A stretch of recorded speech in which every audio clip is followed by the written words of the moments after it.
Good morning बच्चों, again welcome to study commandos. आज हम लोग अपने chapter diversity living organism class 9th के चैप्टर को हम फिनिश करने जा रहे हैं।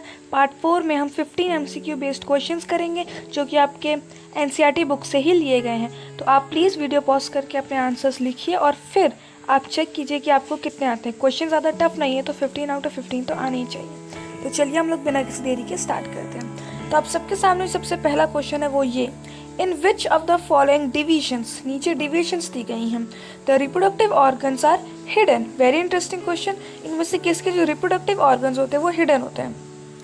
तो जिन बच्चों को आता होगा उन्होंने कर भी दिया होगा और आंसर है इसका ए। कॉन्ग्रेचुलेशन, इन्होंने सही दिया है। नेक्स्ट क्वेश्चन आप सबके सामने है, which phylum of animals is also called flatworms. Actually इनमें जो आपको फाइलम दिए हुए हैं उस फाइलम का नाम का मतलब ही प्लेटफॉर्म्स है। तो देखते हैं आप लोग में से कितना को आ रहा है। बहुत ही इजी क्वेश्चन है। तो ठीक है, हम लोग आंसर आप सबको बताते हैं। काफ़ी बच्चों ने आंसर कर भी दिया होगा। आंसर इसका प्लैटीहेलमिन्थेस। आपको पता है क्या था? पॉलीफेरा का मीन्स ये होता है पोर्स। इनके बॉडी सरफेस में पोर्स होते हैं। सिलेंट्रेटा में होता है, सिलेंट्रेटा को हम कहते हैं निडेरिया। इनके अंदर निडोब्लास्ट होता है इसलिए इनको कहते हैं निडेरिया। और निडेरिया का ही दूसरा नाम है सिलेंट्रेटा। नीमाटोडा अपने एक खास प्रॉपर्टी की वजह से जाना जाता है। तो प्लैटीहेलमिन्थेस ही बचा। एलिमिनेशन मेथड भी आना चाहिए आप लोगों को। Third, what is the exclusive marine phylum. इनमें से कौन सा एक्सक्लूसिव मैराइन फाइलम है? क्वेश्चन ध्यान से पढ़िएगा और आंसर कीजिए। बहुत इजी क्वेश्चन है, कोई खास हार्ड नहीं है। ठीक है, जिन बच्चों को आता होगा आंसर उन्होंने कर दिया होगा। Option A Echinodermata is the right answer. Porifera remains in water. वो मोटाइल नहीं होते हैं। वो एक बार अपना कोई सरफेस कोई अपना सरफेस ढूंढे, जैसे कोई रॉक के ऊपर वो चिपक गए तो वो उसी के ऊपर रहते हैं। वो कभी अपनी पूरी जिंदगी में हिलते नहीं है। ठीक है। Fourth question, the mode of nutrition in fungi. Very interesting question and very easy also. Only saprophytic, saprotrophic और parasitic? Only parasitic, none of the above. Very interesting question और बहुत ही आसान आंसर है इसका। आंसर है बी, सैप्रोट्रॉफिक और parasitic दोनों हो सकते हैं। Fifth, what is not possessed by bacteria. Membrane bound organelles, nucleus, nucleolus, all of this. तो ध्यान से पढ़िएगा ये क्वेश्चन। काफी बच्चों ने जल्दबाजी में किया होगा option A. Membrane bound organelles ही नहीं होते बैक्टीरिया में। क्यों? क्योंकि वो प्रोकैरियोट्स होते हैं। लेकिन भाई उनके पास टू न्यूक्लियस भी तो नहीं होता। टू न्यूक्लियस नहीं तो न्यूक्लियोलस कहाँ से आएगा? न्यूक्लियस का ही तो पार्ट है ना न्यूक्लियोलस। तो आंसर है ऑल ऑफ दीज। इनके पास इनमें से कुछ भी नहीं है, प्रिमिटिव हैं, प्रोकैरियोट्स हैं। Next question, what does arthropod means. इनमें से आर्थ्रोपॉड का क्या मतलब होता है? आर्थ्रोपॉड जो फाइलम है, इस आर्थ्रोपॉड वर्ड का ही मीनिंग आपसे पूछा गया है। बहुत इजी क्वेश्चन है। तो फिर ठीक है, ऑप्शंस आप सबके सामने, bonus legs, cartilaginous legs, largest legs, jointed legs. ये जो है लार्जेस्ट एनिमल किंगडम का फाइलम तो जरूर है, पर इसका मतलब है जॉइंटेड लेग्स। जितने भी कीड़े मकोड़े आपने आज तक देखे होंगे उनके पैर जॉइंटेड दिखते हैं। आप लोगों को लगता है कि उनकी टेल है, पर वो उनकी एक्चुअली जो पैर है वही उनके जॉइंटेड होते हैं, इनके जॉइंटेड लेग्स होते हैं। ठीक है। Next question, What is not poisoning among these? इनमें से कौन सा पॉइजनस नहीं है? बहुत इजी क्वेश्चन है, आप लोगों को ये सब आना चाहिए।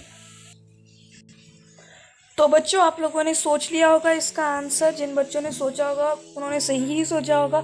ऑप्शन डी यानी कि crab is the right answer. इनके पास कोई ऐसा पॉइजनस मैकेनिज्म है ही नहीं। Eighth question, the excretory system in annelids is consisted of tubes. उन ट्यूब्स को क्या कहते हैं? बहुत इजी क्वेश्चन है, अगर किसी ने अच्छे से पढ़ा होगा तो आपको आता होगा। तो पहले देखिए, एलिमिनेशन करते हैं। फ्लेम सेल से इसका कोई नाता वाता है नहीं। मेटानेफ्रिडिया आपने पढ़ा नहीं तो उसके क्वेश्चन आ नहीं सकते। प्रोटोनेफ्रिडिया भी पढ़ा नहीं तो ऑप्शन सी ही होगा, नेफ्रिडिया। बिल्कुल सही। नाइन्थ क्वेश्चन, विच सब group in plant kingdom produces flowers. Very interesting question. इनमें से कौन से फ्लावर्स प्रोड्यूस करता है? तो एलिमिनेशन मेथड फिर लगाते हैं। फंजाई पहली बात भाई प्लांट किंगडम में कहाँ आता है? मोजेस, फर्न्स ये सब नहीं आते। तो ऑप्शन ए एंजियोस्पर्म आंसर से। लेकिन हर बार एलिमिनेशन मेथड काम नहीं करता। आपको एक एक जो ऑप्शन उसके बारे में पर्टिकुलरली पता होना चाहिए। ठीक है। 10th question, choose the vascular plants out of this. इनमें से कौन से हैं जो कि वेस्कुलर हैं? जिन बच्चों ने ऑप्शन डी यानी कि फर्न्स किया है वो बिल्कुल सही है। फर्न्स जो है उनके पास वेस्कुलर सिस्टम है यानी कि जाइलम फ्लोएम है। Next question 11th, in which organism frame cells form the excretory system. तो वेरी इंटरेस्टिंग क्वेश्चन, आप लोगों को आना चाहिए। तो फिर जिन बच्चों ने ऑप्शन ए यानी कि फ्लैटफॉर्म्स किया है वो बिल्कुल सही है। जो फ्लेम सेल्स है उनका नाता किससे? फ्लैटफॉर्म से। ठीक है जी, फ्लैटफॉर्म्स। नेक्स्ट क्वेश्चन आप सबके सामने है, which of these are found filamentous, इनमें से किसके पास फिलामेंटस बॉडी स्ट्रक्चर है? तो आप लोगों को जल्दी आंसर देना चाहिए, बहुत ही इजी क्वेश्चंस है, एलिमिनेशन मेथड यूज किया जा सकता है। वैसे तो ये पर्टिकुलरली क्वेश्चन वाला है, ठीक है। तो जिन बच्चों ने ऑप्शन, इंटरेस्टिंग क्वेश्चन है ना, ऑप्शन ए किया है स्पायरोगायरा, वो बिल्कुल सही है। सबको पता है स्पायरोगायरा की फोटो भी काफी लोगों ने देखी होगी, तो उनको पता होगा कि उनकी बॉडी फिलामेंटस है। Next, what does a bacteria lack, एक बैक्टीरिया क्या लैक करता है, क्या नहीं होता उसके पास? उसके पास एंडोप्लाज्मिक रेटिकुलम नहीं होता, उसके पास डीएनए नहीं होता, उसके पास सेल वॉल नहीं होता, उसके पास साइटोप्लाज्म नहीं होता।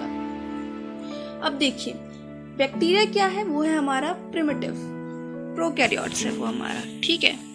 इतना हमको पता है कि वो प्रो है, मतलब वो प्रिमिटिव है। लेकिन भाई वो रेप्लिकेट तो करता है, डिवाइड तो करता है, तो उसके पास डीएनए तो होगा, अपना जीन तो होगा उसके पास, तभी तो अपने जैसे कॉपीज बनाता है, एसेक्सुअल रिप्रोडक्शन करता है।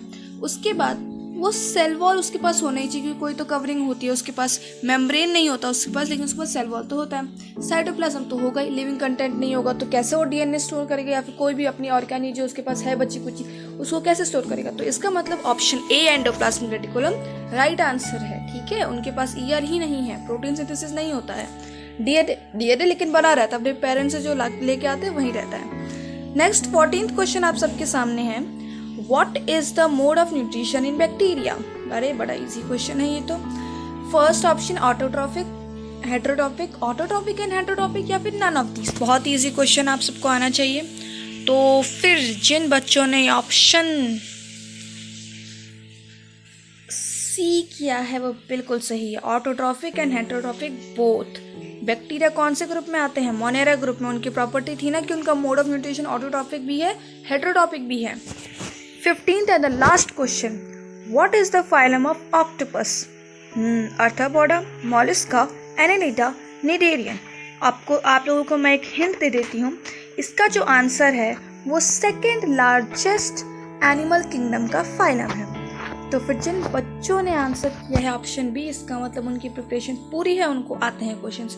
तो mollusca is the right answer. तो फिर आप सबके सामने हमने 15 क्वेश्चन डिस्कस किए, इतने काफ़ी तो नहीं है। अभी आप जाके अपने एनसीईआरटी के क्वेश्चंस को रिवाइज कीजिए, और फिर अगर आप लोगों ने 1-2 बार चैप्टर और पढ़ लिए, जिनको जो टॉपिक समझ नहीं आया फर्न्स वगैरह के बारे में, वो एक बार इनके किंगडम के बारे में, इनके फाइलम के बारे में स्पेसिफिकली पढ़ ले थोड़ा सा, क्योंकि नोट्स आप लोगों को पहले ही प्रोवाइडेड है। तो आई थिंक हम लोग इस चैप्टर को एंड कर सकते हैं। अगली क्लास से हम लोग next chapter structure of atom को स्टार्ट करेंगे, केमिस्ट्री स्टार्ट करेंगे। बहुत ही इंटरेस्टिंग चैप्टर है वो। तो आप उम्मीद है आप सबको चैप्टर अच्छा लगा होगा। प्लीज़ हमारे चैनल को लाइक एंड सब्सक्राइब कीजिए। Thank you.